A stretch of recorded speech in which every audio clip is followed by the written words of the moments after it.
दोस्तों, जब से अयोध्या में राम मंदिर की प्राण प्रतिष्ठा हुई है, तब से ही लगातार रामलला अपने भक्तों को ऐसे चमत्कार दिखा रहे हैं जिससे भक्तों को ये बखूबी पता चल रहा है कि भगवान राम साक्षात अयोध्या के अंदर विराजित हो चुके हैं। जिससे एक बात तो बिल्कुल सिद्ध हो चुकी है कि सनातन धर्म ही सबसे बड़ा सत्य है। क्योंकि दोस्तों, राम मंदिर की प्राण प्रतिष्ठा के बाद मंदिर के अंदर कई ऐसे चमत्कार दिखे हैं जो इस बात का पुरजोर एहसास दिला रहे हैं कि इस ब्रह्मांड को चलाने वाली एक शक्ति है समय। बात है 24 जनवरी की। उस दिन एक ऐसी चमत्कारी घटना होती है जिसे देखकर एक भक्त भी हैरानी में पड़ गया था। क्या वाकई में उस समय साक्षात परमात्मा की शक्ति थी? दोस्तों, 24 जनवरी की रात को जो हुआ था उसकी सच्चाई जानकर आप भी इस बात को पक्के तौर पर मान लेंगे कि यह भगवान का ही कोई बहुत बड़ा चमत्कार है। अगर आप भी जानना चाहते हैं कि पूरी घटना कैसे घटित हुई तो वीडियो को एंड तक जरूर देखिएगा। लेकिन उससे पहले अगर आप हमारे चैनल पर नए हैं तो वीडियो को लाइक करके चैनल को सब्सक्राइब जरूर कर लीजिए। दरअसल आपको पता होगा कि 22 जनवरी के दिन मंदिर की प्राण प्रतिष्ठा होने के बाद 23 तारीख को सभी लोगों के लिए मंदिर के दरवाजे खोल दिए गए थे और 23 तारीख के दिन लाखों लोगों की भीड़ एक ही दिन अयोध्या पहुंच गई थी। लेकिन ये बात है 24 जनवरी की। उसके अगले दिन भक्तों का लगातार आना जाना रहा। लेकिन जैसे ही रात हुई और 9 बजे के आसपास भीड़ काफी कम हो गई थी। कुछ टाइम बाद रामलला के सोने का टाइम हो गया था तो पुजारी जी ने रामलला को ऐसे सुलाया जैसे माता कौशल्या सुलाती थी और मंदिर के पट बंद हो गए। रात में दरवाजे बंद करना ईश्वर के प्रति सम्मान दिखाने और देवताओं के आराम करने समय, और इसे देवताओं का सम्मान करने का एक तरीका माना जाता है। मान्यता है कि रात्रि के समय सभी देवी देवता विश्राम करते हैं, इसलिए रात में मंदिर के कपाट बंद कर दिए जाते हैं। रात्रि विश्राम के बाद सुबह मंदिर खोला जाता है और पूजा पाठ शुरू की जाती है। लेकिन राम मंदिर के अंदर जैसे ही मंदिर के पट बंद हुए तो वहां मौजूद पुजारी वहां पर बने एक कक्ष के अंदर सोने के लिए चले गए। लेकिन रात के करीब 2 बजे कुछ ऐसा होता है जिसकी किसी ने कल्पना नहीं की थी। 2 बजे के आसपास अचानक से डमरू जैसी आवाज सुनाई देने लगती है और मंदिर के गेट धीरे से अपने आप खुलने लगते हैं। ऐसा लग रहा था जैसे कोई दिव्य शक्ति मंदिर के दरवाजे को खोल रही है और मंदिर के अंदर एक अलग एनर्जी का आभास होने लगा। तभी इधर आवाज से पुजारी की नींद खुल गई। उन्हें अचानक लगा कि इतनी रात को मंदिर में कौन आ गया है। पुजारी जी धीरे से दबे पांव मूर्ति के नजदीक जाकर देखते हैं तो उन्हें वहां पर कुछ ऐसा नजर आता है जिसे देखकर लग रहा था कि यह कोई सपना है। उन्होंने देखा कि रामलला की मूर्ति के सामने एक ऐसा अघोरी साधु खड़ा था जिसके अंदर से एक अलग प्रकार की रोशनी चमक रही थी, जिनकी बहुत लंबी लंबी जटाई थी और उन जटाओं से सिर पर जोड़ा जैसा कुछ बना हुआ था और हाथ में बहुत बड़ा डमरू था। हाथों और गले में रुद्राक्ष की माला पहन रखी थी। पुजारी ज्यादा देर उनके सामने देख भी नहीं पा रहे थे क्योंकि उनके अंदर से बहुत ही ज्यादा तेज रोशनी आ रही थी। वह अघोरी बाबा के रूप में शायद भगवान साक्षात भोलेनाथ थे जो भगवान राम जी से मिलने अयोध्या आए थे। लेकिन इस बात का पुजारी जी को नहीं पता था। पुजारी जी उस अघोरी बाबा को देखकर एक बार तो हैरानी में रह गए। फिर उन्होंने अंदाजा लगाया कि शायद यह बाबा दिन में भगवान श्री राम के दर्शन करने आए थे और रुकने के लिए कोई जगह नहीं मिली होगी, इसलिए मंदिर में आ गए हैं। तभी पुजारी उस अघोरी बाबा के पास पहुंचते हैं और उन्हें प्रमाण करते हुए कहते हैं कि बाबा जी, इतनी रात में आप यहाँ पर क्या कर रहे हैं? इसका जवाब देते हुए बाबा ने कहा कि जहां पर भगवान विराजमान होंगे वहां पर मैं ना हूं, ऐसा कैसे हो सकता है?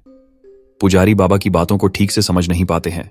पुजारी जी ने फिर से वही सवाल पूछा तो बाबा ने भगवान राम की मूर्ति की तरफ इशारा करते हुए उनको प्रणाम किया। तो फिर भी पुजारी जी समझ नहीं पाए और अघोरी बाबा को प्रणाम करके पुजारी वापस जाकर सो जाते हैं। जब पुजारी वहां पर जाकर सो जाते हैं तो उस मंदिर के अंदर राम नाम की ध्वनि सुनाई दे रही थी और उसके अंदर नजारा बहुत अचरज वाला था।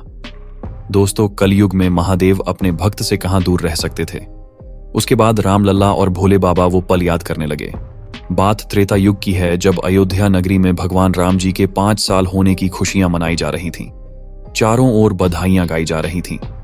उस समय देवाधीश शंकर जी ने अपने दिव्य दृष्टि से अयोध्या नगर में मंगल गान और बधाइयों का जश्न देखा था। उसका वर्णन करते हुए पार्वती जी को बताया कि भगवान श्री राम 5 वर्ष के हो गए हैं और मेरा हृदय उनके बाल मुख देखने के लिए छटपटा रहा है।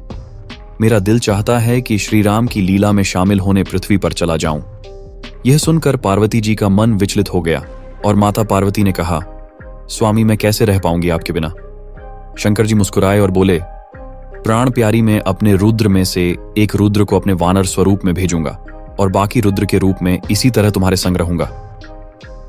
उनका खजाना तो राम जी हैं, जिनके लिए वह यह सब कर रहे हैं। शंकर जी ने जाने के लिए हनुमान जी की रस्सी खींची, लेकिन हनुमान जी तो पृथ्वी पर लेट गए। उन्होंने राम जी को इशारा किया कि भगवान मैं तो आपके पास रहने के लिए आया हूं और भोले बाबा मुझे ले जा रहे हैं, कोई उपाय करो दीनानाथ, मुझे अपने पास रख लो। तब भगवान राम जी माता कौशल्या से बोले कि माता, मुझे ये वानर ले दो, जो बाबा मांगे वह दे दो, नहीं तो मैं भी इस वानर के साथ चला जाऊंगा।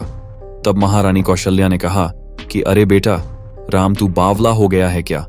भला कोई वानर को भी अपने घर में रखता है क्या? ये तुम्हें काट खाएगा। फिर वह शंकर जी से बोली, जाओ बाबा जाओ, तुम्हारे वानर का तमाशा देखकर हमारे बच्चे बिगड़ रहे हैं। इतना सुनना था कि भोले बाबा ने मन ही मन राम जी को फिर कहा कि प्रभु रोक लीजिए, अभी आपके दर्शन के आनंद कहां ले पाया हूं। शंकर जी ने फिर हनुमान जी की रस्सी खींची और हनुमान जी आंखों में आंसू भर लाए। राम जी इशारा समझ गए। उन्होंने रोना शुरू किया और लक्ष्मण जी को कोहनी मारी और वह भी रोने लगे। उनको देखकर भारत भी रोने लगे। ऊपर अटारी पर राजा दशरथ बैठे थे। जब उन्होंने बच्चों को रोता सुना तो उन्होंने रानियों से पूछा कि बालक क्यों रो रहे हैं। रानियां बोली कि यह वानर मांग रहे हैं, इनकी मांग कैसे पूरी कर सकती हूं? भला राजा के घर में क्या वानर अच्छे लगते हैं?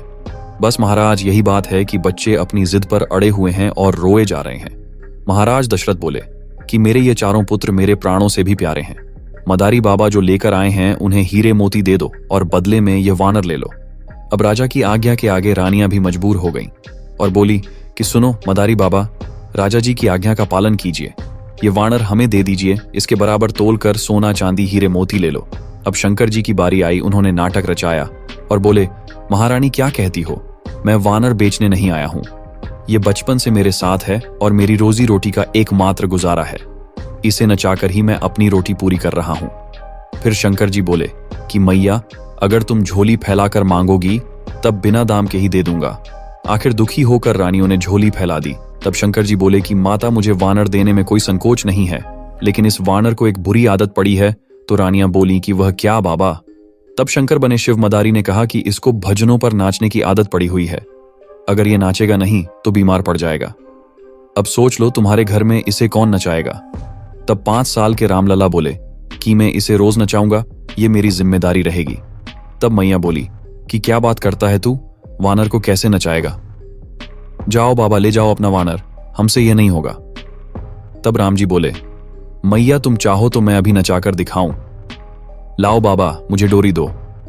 वानर की भोलेनाथ ने बजरंगबली की डोर राम जी के हाथ में दे दी और नचाने लगे श्री राम जी और नाचने लगे बजरंगबली। दोस्तों, आज की वीडियो में बस इतना ही। आपको वीडियो कैसी लगी हमें कमेंट बॉक्स में बताएं। साथ ही वीडियो पसंद आए तो लाइक करें, शेयर करें, चैनल को सब्सक्राइब करके बेल आइकन को प्रेस करना ना भूलें।